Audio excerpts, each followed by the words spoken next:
Alright, so now that I'm awake a little bit more than when I first tried to do this earlier, today we're going to talk about chatterbait fishing.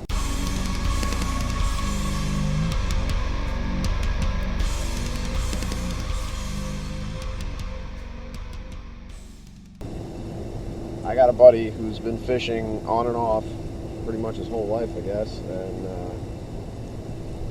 when chatterbaits became a big thing, he wasn't really doing much fishing, and he's never caught a fish on a chatterbait, and he feels like a failure. So we're going to talk about the hows and the whys and the whens to throw a chatterbait. So right now is a pretty good opportunity, which is why I'm throwing it, why I'm doing this video right now. It's overcast, it's early in the morning, and it's low light.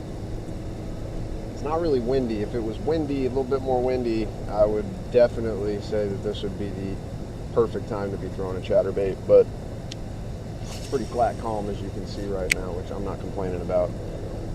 And I've caught plenty of fish in this lake on a chatterbait when it's flat calm. I've caught fish when it was flat calm and sunny on a chatterbait. So that really just goes to show you that there's not necessarily a perfect time to be throwing a chatterbait. Sometimes the fish just want a reaction bait.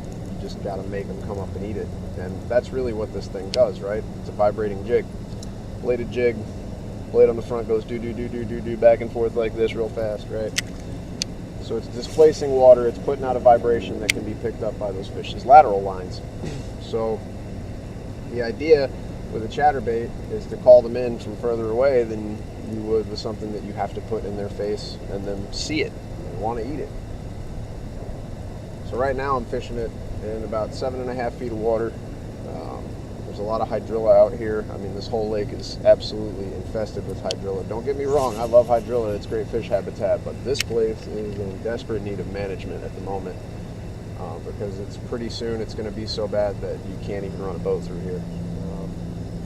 I've never seen it where it's actually growing all the way out in the middle of the lake. Anyway, that's a whole other topic, but I'm fishing it around this hydrilla because I'm hoping that there's some fish buried down in it. Now it's early and I don't really see a lot of activity right now, so there's a really good chance that these fish have already fed up or they haven't fed yet and they're not up busting the surface and chasing bait and stuff like I've seen them here previously. So throwing this chatterbait is a good way to try to call them up out of that grass if they're sitting down in it.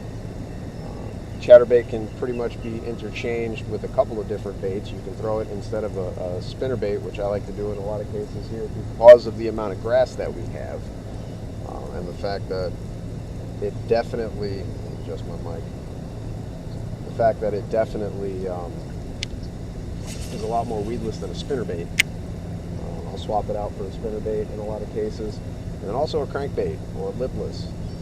There's no 100% right way to retrieve a chatterbait. There are a lot of different ways we can retrieve a chatterbait. The most successful I've found for me personally is an erratic retrieve, something like this, where I'm going kind of slow and then I speed it up for a second and give it a quick burst of speed and then slow again. It really mimics something that just got the crap scared out of it and is trying to get away. And it sends that signal out to those fish that might be buried down in this hydrilla and hopefully calls them up to eat it. You can also yo-yo it like a lipless. Let it sink all the way to the bottom. Stroke it like a jig, or yo-yo it, bring it up like a lipless, let it flutter back down. So using it in place of a crankbait is something that you can do when the fish are not eating a more natural presentation. They're not interested in something that they got to look at and decide whether or not they want to eat it, but they're suspended in the water column. Obviously, crankbait, if you're fishing the right crankbait for the right depth, is going to get all the way down near the bottom. That's when you want to fish a crankbait most of the time.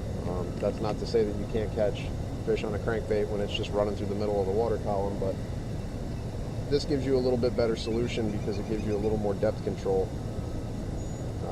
Crankbaits are going to run at whatever depth they run at, whereas a chatterbait, if you find that you're looking at the graph and the fish are sitting up 4 feet off the bottom and you're in 7.5 feet of water, then you can keep this at around 3.5 feet.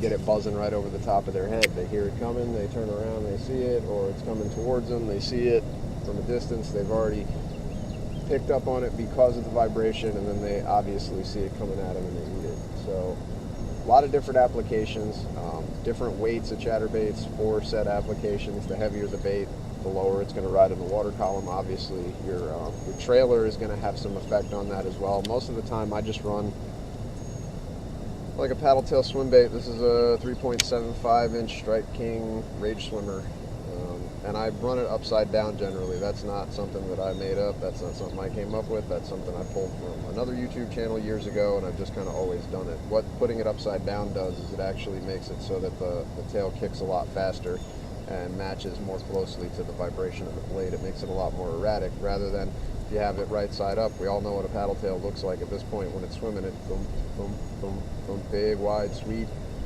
And obviously the faster you reel it, the faster the tail will go, but it's not really going to naturally kind of mimic that blade action. We want to get as close to that as humanly possible because don't want an opportunity for the fish to see something and it look amiss. So trying to take that and make that tail action match the vibration of the blade.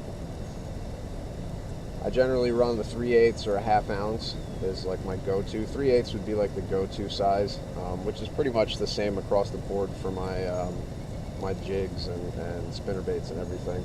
If I want to get it down a little deeper, I'll run a 1/2 ounce. If I want to get it down even deeper than that, you can get chatterbaits, I think, up to 1 ounce. Not 100% sure, but I believe you can get them up to 1 ounce. That would be for like deep, like ledge fishing and stuff like that. You know, where you're out fishing 20, 30, 40 feet of water and the fish are suspended at 20 and 40 or something like that. We really want to get it down and keep it down. White is pretty much my go-to starting color in most applications. If I find that white's not doing it and I really think it's still going to be a chatterbait bite, I'll probably switch up to like a green pumpkin or something like that. Pretty much, I don't really mess around with a whole lot of different colors. I'm going to be 100% honest. I'm probably one of the very few guys that does not fish a black and blue chatterbait. I feel like white kind of does the job in any water clarity. And also, I'm moving towards things that look more like bait fish, including brim and stuff like that. If I feel like they're feeding up hard on crappie or small bait like shad or something, then I'll go with a white. If I feel like they're feeding up on brim predominantly, then I'm going to go with like a green pumpkin, a more natural color. Sometimes if the water's really dingy, I'll throw a white with some chartreuse in it or something like that. But generally white and some variant of green pumpkin are kind of my go-tos with the chatterbait. I'd really like to catch a couple of fish on it and show you that I know what I'm talking about, but they're probably not going to cooperate today from the way things are looking.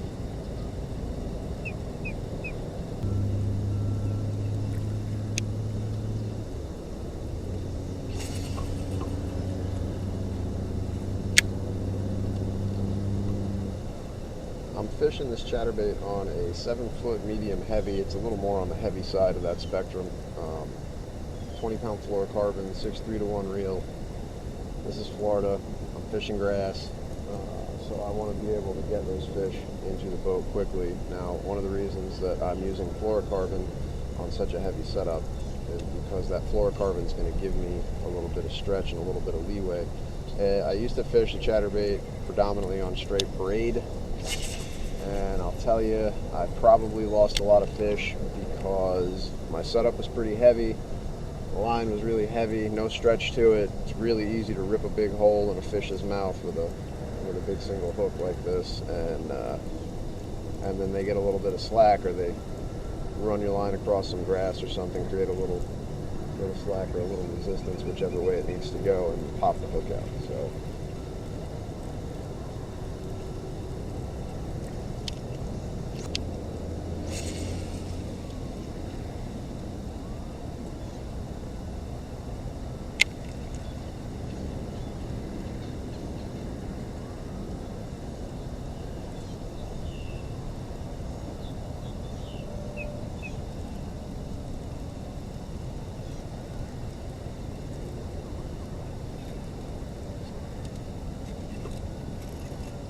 That is a good fish right there.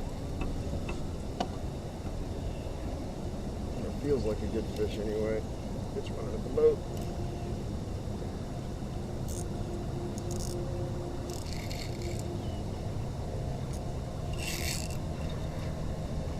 That feels like a really good fish. It will not come up. Please come up, get out of that grass. Oh yeah, that's a good one.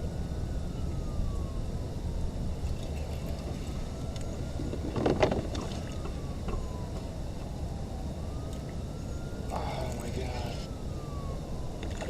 That is a tank. That is a tank on the chatterbait. Oh yes.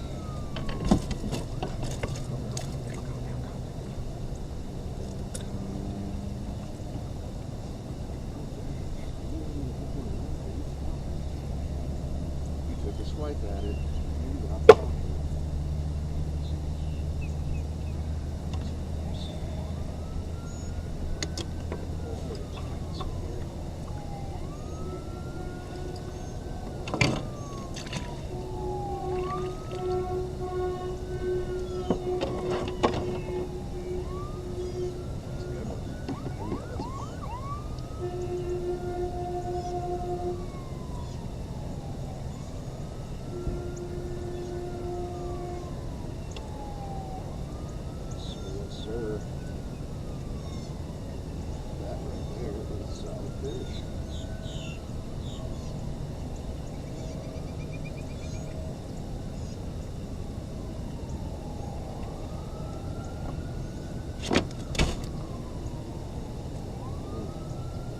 Tell what they're feeding on a lot of times by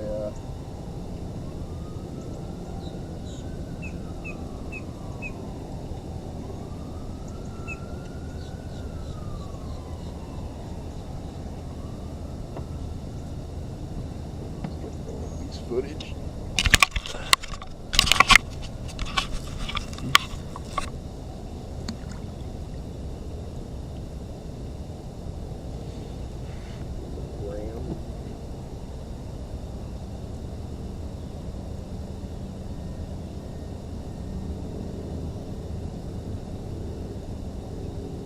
Fish right there, boy.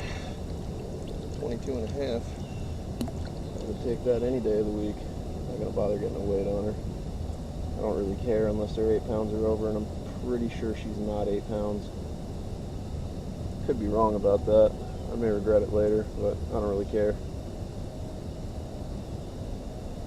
You're free. Go on, man. Yep. Chatterbait.